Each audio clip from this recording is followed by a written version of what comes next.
I know it's quite far, but I'll reach for my star, said the cat who dreamed of going to space soon. You cannot do that. Space is no place for a cat, the others laughed. There is no litter box on the moon. You can have your big fit. I'm not going to quit. I can work hard, and I don't care what you say. I know where to look. I will start with a book. The cat got to work as the others watched with dismay. The work was tough studying science and stuff, but the cat wasn't giving up so quick. With no time to waste, he made a rocket of paste, and soon the learning started to stick. Learning new things and the problems they bring made him miss his friends at play.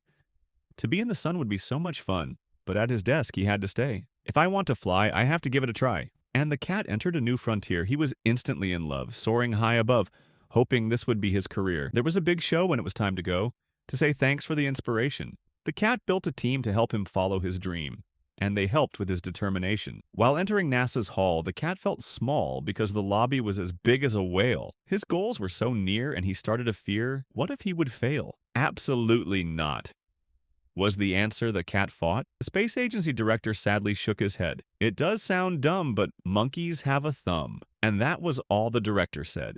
I don't believe in cants. If you'll give me a chance, I just want you to see. I will not rest until you know I'm the best. The cat proudly stated, an Astrocat I will be. You are very spunky, but we've only sent a space monkey. The director paused. I want to give you a try. The test won't be easy, and I hope you don't get queasy. The director smiled and whispered, it is time for you to fly. The work was heady getting space ready, but the cat trained day and night. The cat had the brain, but now his body he must train. And everything had to be just right.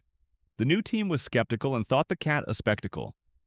At first it was hard to gain their trust. Each day there was more, but they earned a great score, because being smart and careful was a must. Their confidence started to swell as they did quite well, and their final challenge was put to rest. A big event was held because they excelled, and they were given their space quest. The rockets gave a fright as they started the flight, and the shuttle launched into the air. When they started to float, Astrocat's heart was in his throat, going where few ever dare.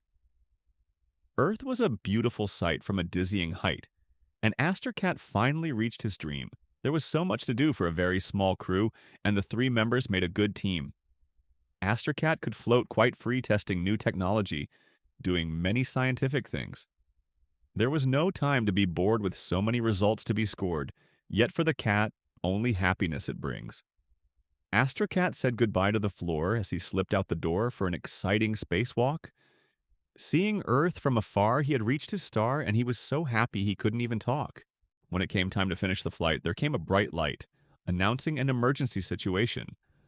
The crew started to shout, and one space monkey would only pout, but Astrocat calmly sat at the control station.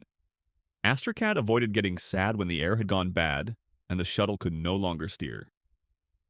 For over an hour there was no power, and Astrocat pushed away his fear. Searching in the dark, he saw a small spark from within the electrical panel. It was a big chore to get through the door, and the oxygen system he had to dismantle. With the batteries in stack, he put it right back, and he gave the switch a flick. The lights gave a flutter, and the rockets a sputter, and the steering came back right quick. The team was elated as they quietly waited to return to Earth in good condition. It was quite a thing to hear the crowd sing as Astrocat was lifted to hero position. Still to this day, Astrocat will say, if your dreams are the only shot, you shall see it's anything you can be, even if it's an astronaut. The end.